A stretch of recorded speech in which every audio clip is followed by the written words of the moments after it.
Ebooks are the hottest thing around. Everyone's reading ebooks on their iPads, on their phones, on every device you can imagine. I don't know if ebooks are outselling traditional books now, but it seems that they're coming close if they aren't. So, how do you write an ebook? How do you figure out what topics are going to sell on an ebook? And how do you market your ebook so you can make the most money and have the most impact possible? That's what we're going to cover today. And I'm delighted to welcome my old friend Tom Antion, who has made literally millions of dollars writing and selling ebooks and mentoring other people on how to do that. So, Tom, welcome. Take the show away. Give us all your best secrets. Hey, Dan, how you doing? Hi, everybody. Hi, Pat. I know her from way back. And their names aren't all showing up here, so I don't have everybody's name showing.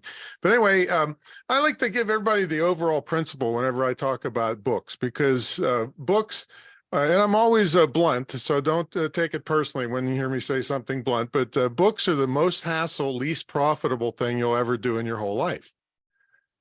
It's what books should lead to, where the big money is, okay? Speaking engagements, consulting, coaching, things like that are where the big money is. I mean, you could write a book, send it to a couple CEOs and get a $50, $100, $150, $250,000 consulting contract. All right. So you'd have to sell books till you're tripping over your beard to equal that kind of money from the royalties from the book. So always think what the book leads to. Now, this is how-to stuff. Now, I'm not smart enough to write fiction, all right, with plot development and characters and all that. I'm always talking about how-to information, which is much easier to sell and much easier to write, as you'll see. So it's always should lead to something else. Now, I really want you to embrace the digital world, because the cost is virtually zero to create a piece of intellectual property. You can, everybody has a word processor. They can convert to PDF. Amazon will give you Kindle Create software for free for both the Mac and PC to create a Kindle version. I don't use any other thing but PDF and Kindle. I'll tell you why shortly. So for zero cost, you have a piece of intellectual property that's 97% profit, with no distribution, no garage full of books and all this. And I'm not knocking that. That's great if you have physical books also. But I'm just saying that the profit is in the digital world, and the ease of creation and the distribution is all in the digital world. So you must embrace that and add it to whatever else you're doing in the physical world. What I want is low risk, super high return. When you're dealing with 97% profit, you got to mess up really bad to not make money, right? Because most businesses are 10-15% if you're lucky profit margins. So that's why I want you to really embrace the digital world. Now, I know Dan is how to write books in a flash, right? So that's one of his catchphrases. Well, I'm going to give you a bunch of ways to write books really fast. I'm talking lightning fast. And a little later, I'm going to tell you how I wrote a book in 4 hours. And as of this morning, it's brought in $3.91 million. Okay. That sounds like hocus pocus, but you'll see the exact method that this happens. Okay. So how to write a book fast? Well, one of the things I want you to consider is to break down your book into smaller parts, because one thing, Amazon loves series of books. They love customers buying over and over and over and over again. So for an example, let's say if I was going to write a book on tennis, and by the way, a lot of you, some of you know, a lot of you don't know that I have the dubious distinction of being the largest person ever to create and star in a tennis training video. It's called Fatso Tennis. It's where I'm playing tennis and eating pizza at the same time. All right. But if I was going to write a book on tennis, I wouldn't write a book on tennis. I'd write a book on forehands. I'd write another book on backhands. I'd write another book on serves, another one on volleys, equipment, court movement, that kind of stuff. And I could have the first book out lightning fast, and then people read it and they say, "Oh, when's the next one coming out?" They're like waiting for it. You're building your own audience. And then Amazon, as I said, loves series. So it would be part of a series. So the benefits are you can turn them out lightning fast because they're smaller. They're more consumable. This is a big term with people nowadays. And again, being blunt, people are morons. They can't read. A thing came out of Baltimore, out of 600 high school students, 600 they surveyed, only 12 could read at their own level. Over 120 of them were reading at kindergarten level. Same thing in Chicago, and this is around the world. So people can't read as well anymore. So if you give them this giant tome with highfalutin language, God help you, they won't consume it. And if they don't consume it, they're never going to buy anything else from you. And they're probably going to ask for a refund for that. See? So unfortunately, you got to dumb things down a little bit. Was that Tom, let me jump in and ask you two quick questions. Yeah. How long should one of those books be? And second, will Amazon promote your books because they're in a series just because of their viral nature? Or is that something that you would still have to power up? Okay, so the first question is, how long should books be? And I get that question all the time, and I refuse to answer it other than this way. I say, your book should be so great that people think, I can't believe I got this much value for so little money. That's the way I want you to thinking rather than pages, all right? However, I don't want you to call something a book that is only 5, 10, 15 pages, because you will get negative reviews and instantly it'll kill the whole deal. Right. So, and also you can vary the length of a book by the graphics and the font size and things like that. So I concentrate on making it so great that they can't believe it. And then don't worry about the page count.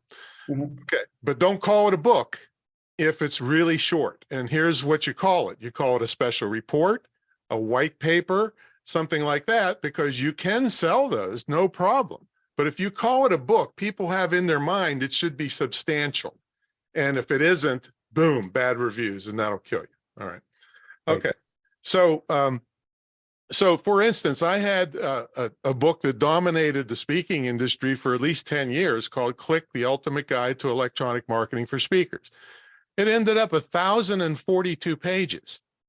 And by the time I got done editing one section, because it's on internet stuff, that one section is obsolete. And it was getting so overwhelming because the attention spans are getting shorter. I said, I got to do something. So I broke it up into multiple smaller books, which are consumed, and you end up still getting more money. And by the way, part of the things we'll talk about today is with revenue from your book is not from the sale of the book. It's from affiliate commissions and what other things, like I said earlier, that it leads to. There was 700 affiliate links in that book, that 1,000-page book. Not one complaint ever, because the affiliate things made sense for what I was talking about. And the book made it was a $97 ebook, but it made way more money from the affiliate links than ever the cost of the book. So think about what the book leads to, and think about chunking it down, and take your topic and break it up into its component parts, whatever it happens to be.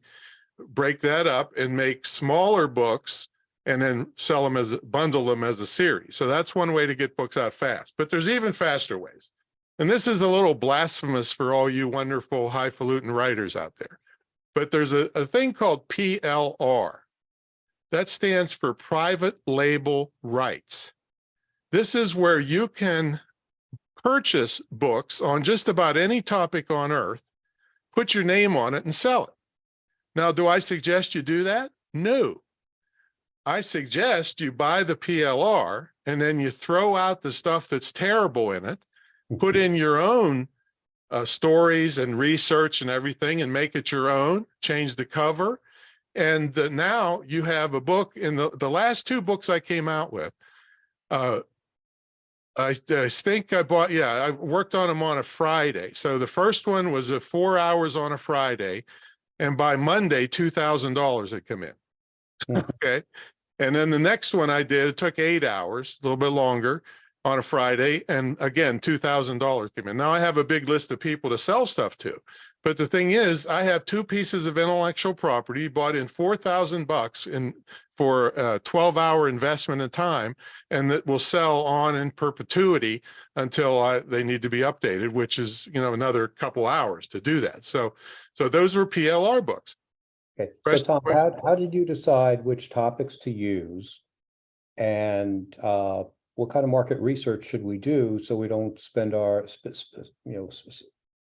spin our wheels or those were waste our time, on topics that no one wants. Well, if you're in business at all, you have to pay close attention to the questions you get from your customers. That's pretty much the research that I do. Other than I also do what's called keyword research. In fact, on my podcast called Screw the Commute, because I never had a job, the first episode is about keyword research, because it's the biggest mistake that I've seen everybody. I've critiqued, Dan, 10,000 websites over the last 29 years, and nobody does their keyword research. They build the site, and they get all excited, and then they hear crickets chirping, because the world still works on words and people searching for words.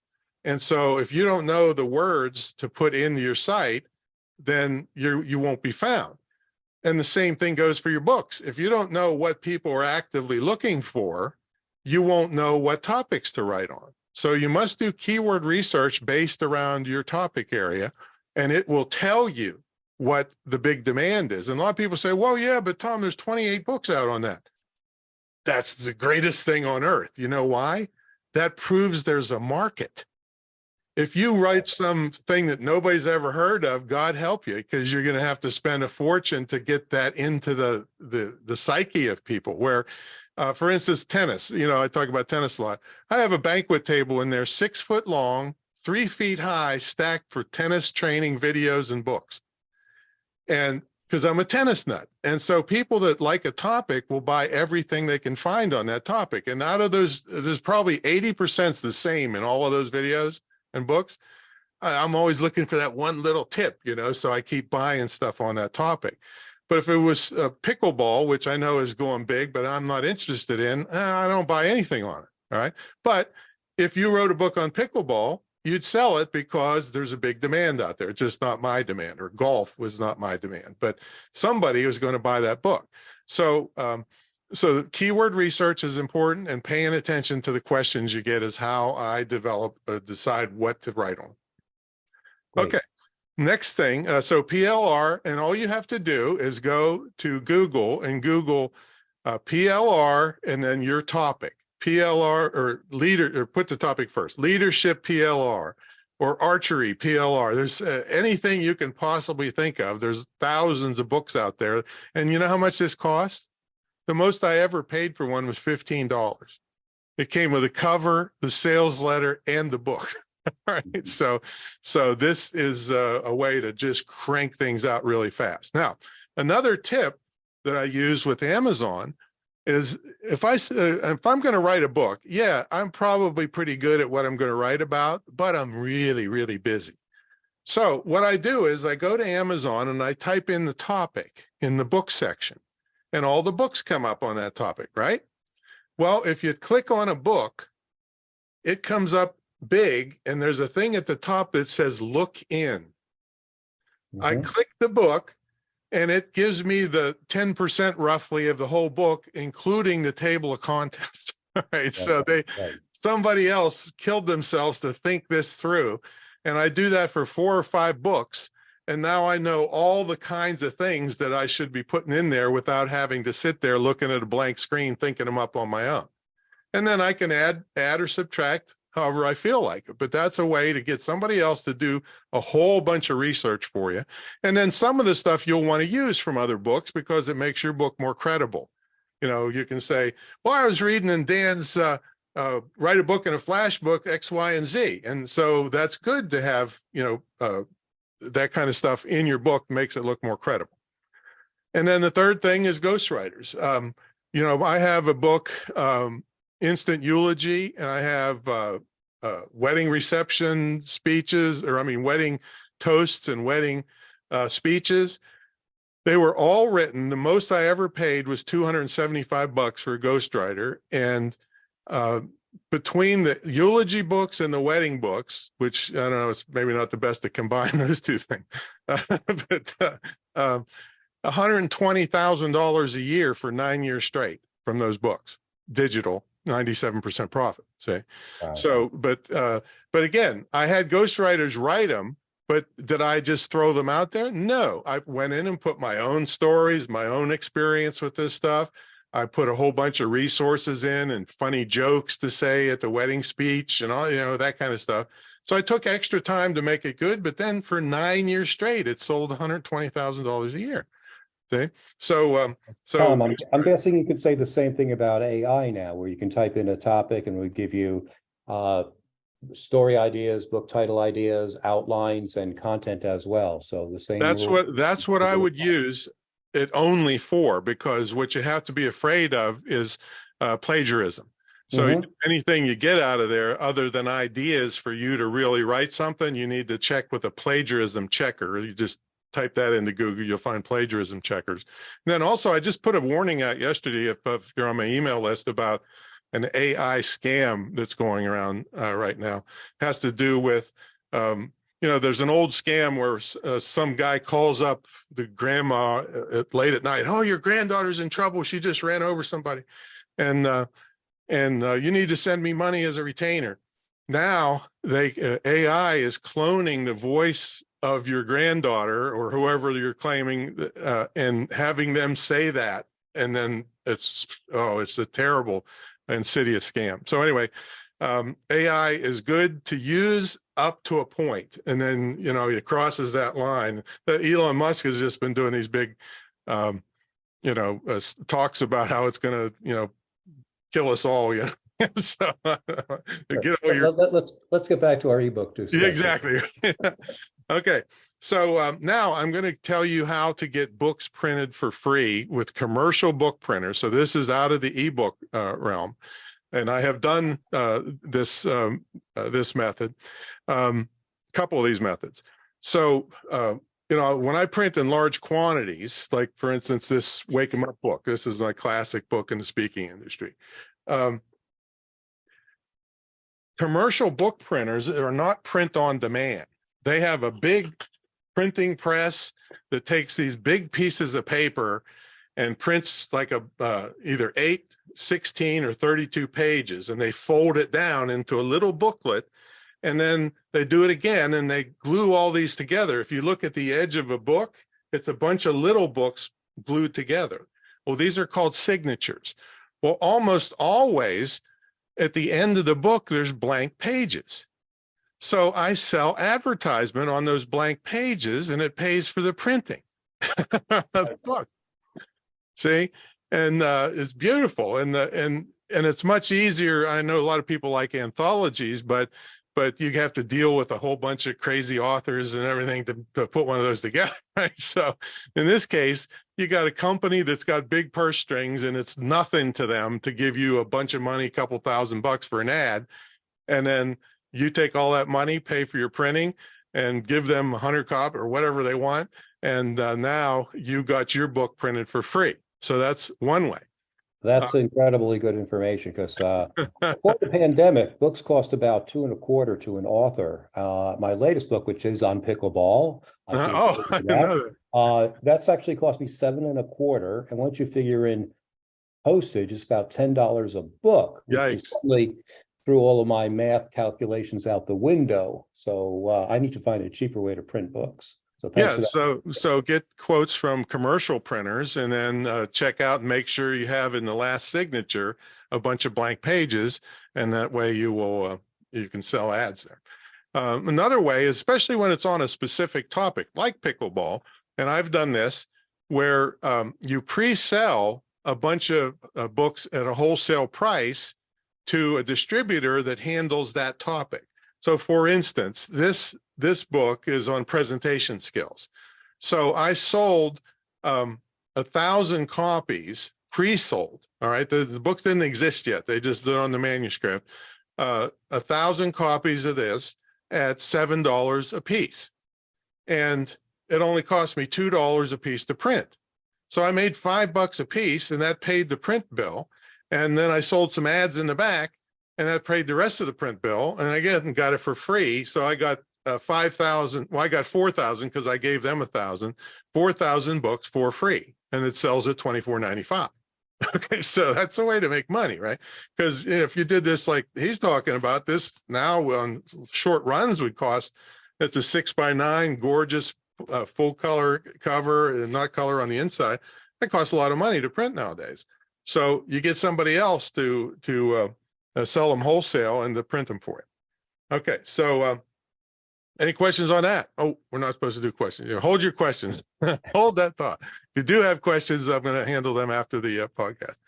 Okay, now I've got a really a killer way that you can make. I mean, you could be homeless and pull off this idea with big companies. All right, this is a way to get really big companies to promote you and to give you loads of money, big loads of money, wheelbarrows of money. All right. So here's the idea. Let's say that you wrote a book on volunteerism. Okay. Mm-hmm. And let's say you went to the Red Cross and who depends on volunteers. And it's a really nice book, and you've mocked up what the book is. You haven't printed it yet. You just mocked it up and showed them the content and everything. And you say, if I can give you 50,000 copies of this book, would you distribute it to your volunteer network? This is what you're attempting to do. Get a really highly recognizable entity to agree to distribute your book if you give it to them for free. Got that so far, everybody? Mm-hmm. Okay. And you want to get that in writing. So then you do your research. You always have to do research. And you find out all the suppliers to the Red Cross, people that sell them the Band-Aids, Johnson & Johnson and water. And I don't know, they probably buy a million different things at the Red Cross. You find out their suppliers who have multi-million-dollar contracts with the Red Cross and want to keep them happy. All right. So you go to those suppliers and you say, look, the Red Cross needs money for distribution of these 50,000 volunteer books and want to know if you'd be interested in participating. and so they're like, oh man, I want to keep the Red Cross happy. We make $8 million a year on the Red Cross, and he wants 20, 30, 40,000 for this. Great. And so you have a sliding scale. If they want an exclusive, they pay the whole bill. Let's say it was $200,000 to get 50,000 books to the Red Cross. And if they don't want, then you get a whole bunch of companies giving you $5,000, $10,000, right, as sponsors. And maybe the biggest sponsor gets the right to forward or the preface or whatever that you write for them and make it easy on them. Now, here's the deal. So now you got the money and you got the recipient, Red Cross, and here's the deal on these kind of deals. It's very common for someone that puts a deal together like this as a project manager to take a 30% commission. So out of the 200,000, you get 60,000 off the top. And let's say it costs you 100,000 to print the 50,000 books. So you got 100,000 and 60,000. You already got the management fee, right? 30% of 200,000. And that leaves $70,000 left as your profit on the book. Okay. So you've made 100 grand out of this deal, and even big or bigger than that, you have the Red Cross telling 50,000 people how great you are because your name is on this book being distributed to all their volunteers. All right. And all these companies have publicity departments that are going to also brag about, with your name on it, to all of their constituents, how they helped the Red Cross out, how beautiful it was, and all the volunteers are happy. This is a beautiful idea if you have the guts to pull it off. That's the idea, Dan.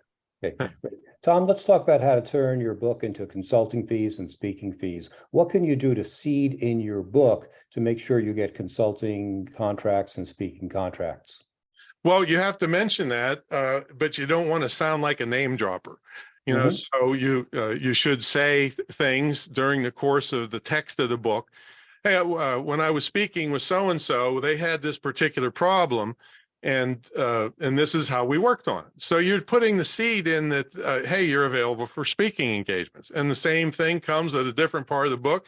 Hey, I was consulting with X, Y, and Z company, or you say, I can't really tell you the name of the company for confidentiality purposes. So you're sending the message, hey, he's a good ethical person to deal with, you know, because he's not revealing the names of the thing. So that's very simple. I never had any kind of fancy way to do that. That's just letting know. And then in the back of the book, and your bio on your book, wherever it's at, is going to say, Tom is a expert on so-and-so who speaks around the world on X, Y, and Z, and, you know, and contact information. So nothing really fancy there. Just don't forget to do it. Okay, great. Tom, in my pickleball book, one of my strategies is to do private label sales, you know, sell to companies, you know, pickleball restaurants, country clubs offering pickleball. What advice would you have? You know, you mentioned the very large scale in terms of the Salvation Army. What would you do in terms of pricing or benefit analysis for a country club that has pickleball, or, you know, the place will buy a couple of hundred or a few thousand copies? Yeah, and it all depends on how low you can get the unit cost. You know, because if you're paying $7 a piece, it's hard to make deals like that, because people know books should cost X amount of dollars, and if you give them a 50% or greater wholesale cost, you get nothing left unless there's something in the book that's going to lead to something bigger. So the whole thing is to get the darn unit cost down, and then you've got tons of opportunities to discount for them, give them extra copies, offer to you know, throw in some teleclasses or some webinars for their people for free as added value, those kind of things. But it all depends on the unit cost. If you can't control that, you're going to have a hard time making it look like such a great deal to them, because if they're buying hundreds, they don't want to pay retail price. Good point. Tom, let's go back to that question I asked earlier about series of books. Will Amazon promote your books because you have a series, or do you still have to do the hour to push that through? As an author, you always have to think, I'm the bottom line, always. Right. I'm just saying that they're more likely to give you a higher ranking if it's a series and they see that they're getting the customer sale over and over and over again because of you. So technically, yes, they're pushing you to the higher results, as opposed to technically promoting you. They may not put you in an email and tell the whole world about you. No, of course not. But you're going to get higher in any results.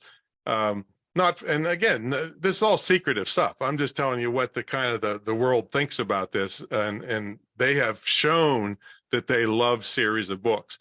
So you've fallen into what Amazon has shown that they love. Makes sense. Doesn't prove it's gonna be end all be all, but it's giving you a better chance.